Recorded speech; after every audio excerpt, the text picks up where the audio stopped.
Sirens now echo daily in Tel Aviv, a city that once prided itself on its vibrant nightlife and sense of security.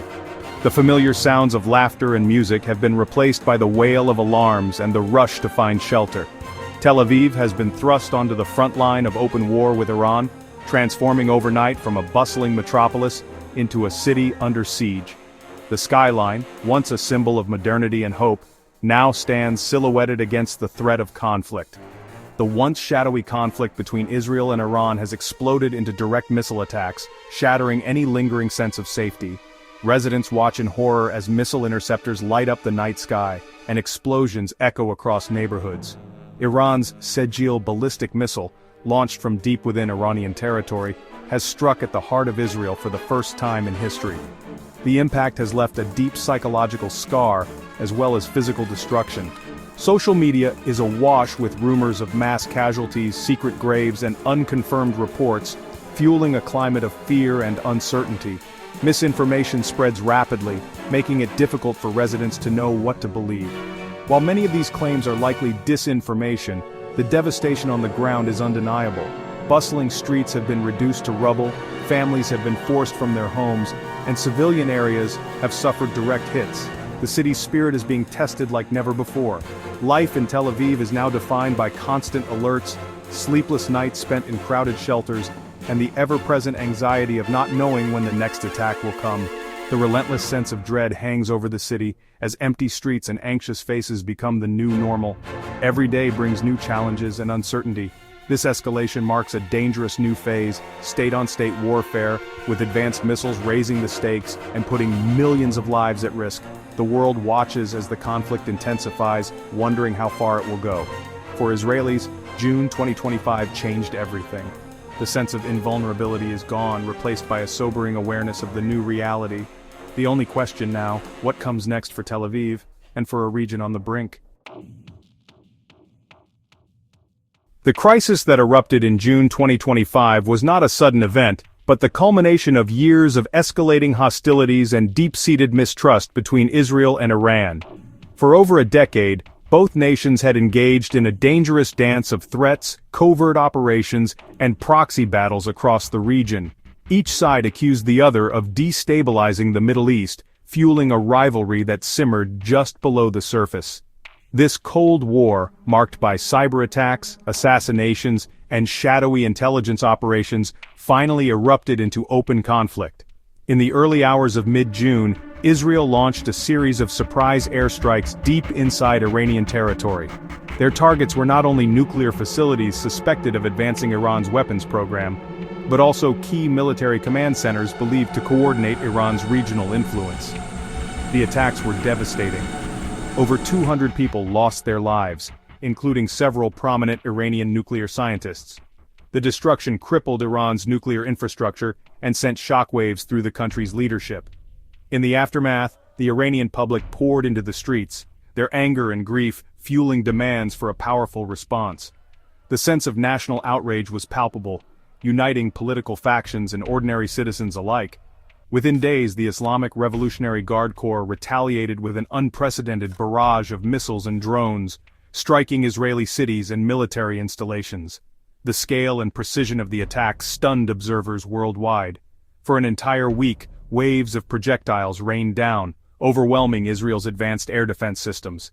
Civilians scrambled for shelter as explosions rocked urban centers, marking the first time Iran had engaged Israel in such direct, large-scale warfare.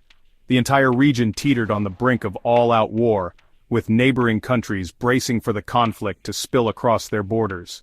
International news outlets broadcast urgent updates as the world held its breath. This was no longer a shadowy proxy conflict. It had become a direct, high-stakes confrontation between two regional powers, with the potential to reshape the Middle East. World leaders scrambled to respond, convening emergency sessions at the United Nations as millions watched the crisis unfold on their screens, uncertain of what the next day would bring. The human cost was immediate and severe. Hospitals in both countries overflowed with casualties, neighborhoods lay in ruins, and families mourned irreplaceable losses. The era of covert operations and deniable attacks was over.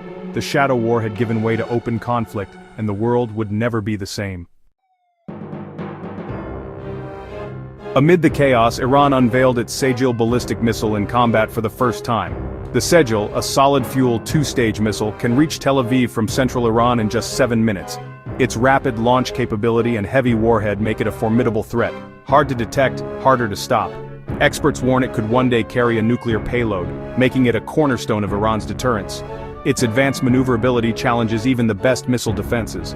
By deploying the Sejil, Iran signaled its willingness to escalate and risk its most advanced assets.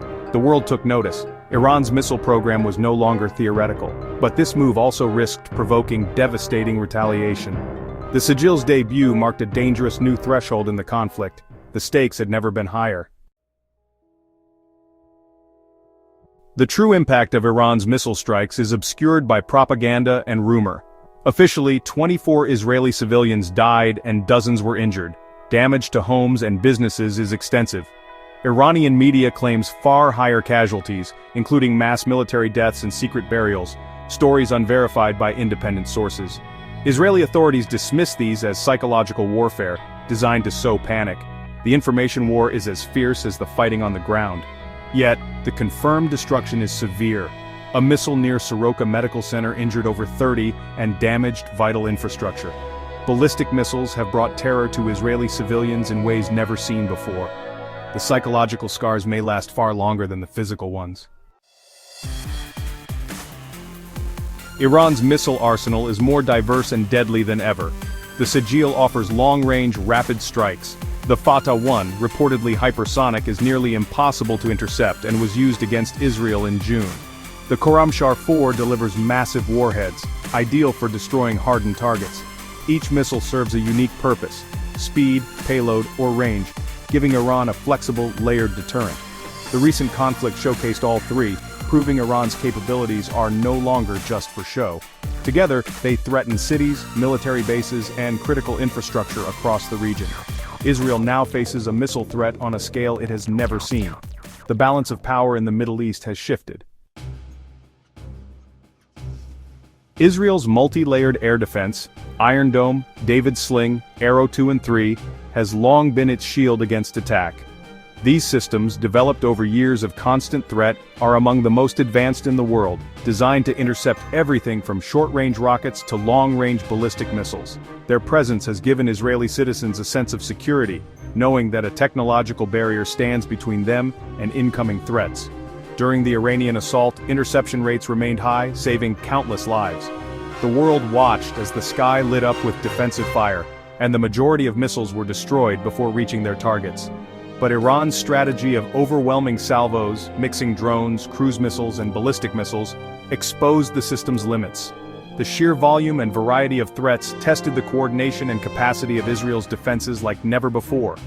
Even a 90% success rate means some missiles get through, and with hundreds launched, the damage is real. Each successful interception is a victory, but every missile that slips past can cause destruction, injury, and fear. The strike near Soroka Medical Center and devastation in Tel Aviv proved the shield is not impenetrable. Hospitals, homes, and infrastructure remain vulnerable, and the psychological impact on civilians is profound.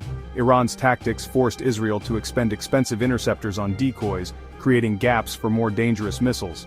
This war of attrition is costly, both financially and strategically, as stockpiles dwindle and the risk of exhaustion grows. No defense is perfect. The threat is now existential.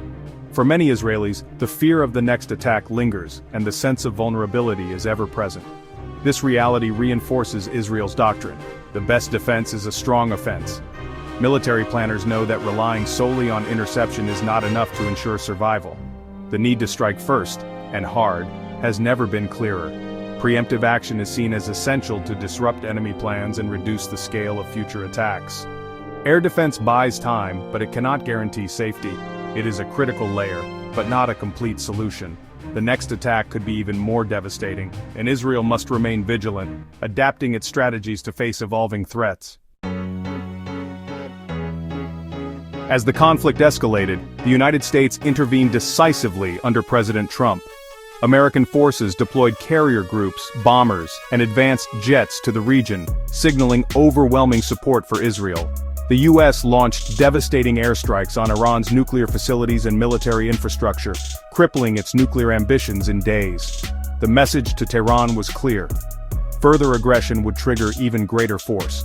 For Israel, the alliance was reaffirmed. For Iran, the cost was catastrophic. The US intervention halted the escalation, but left the core conflict unresolved. The region was forced into a tense pause, not peace.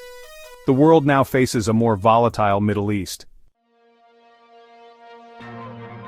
By July 9, 2025, open fighting has stopped, but the region remains on edge. The US intervention forced a pause, but not a resolution. Iran's nuclear program is in ruins, but its leadership is under pressure to respond. Israel faces a new reality. Its cities are vulnerable to direct attack. A fragile ceasefire may hold, but proxy wars and cyber attacks are likely to resume. The threat of renewed violence hangs over the region, with the US warning of overwhelming force if Iran escalates. Israelis and Iranians alike live in fear and uncertainty, their futures shaped by the events of June 2025. The Middle East has entered a new, more dangerous era. The world can only hope leaders choose caution over catastrophe. The next move could determine the fate of millions.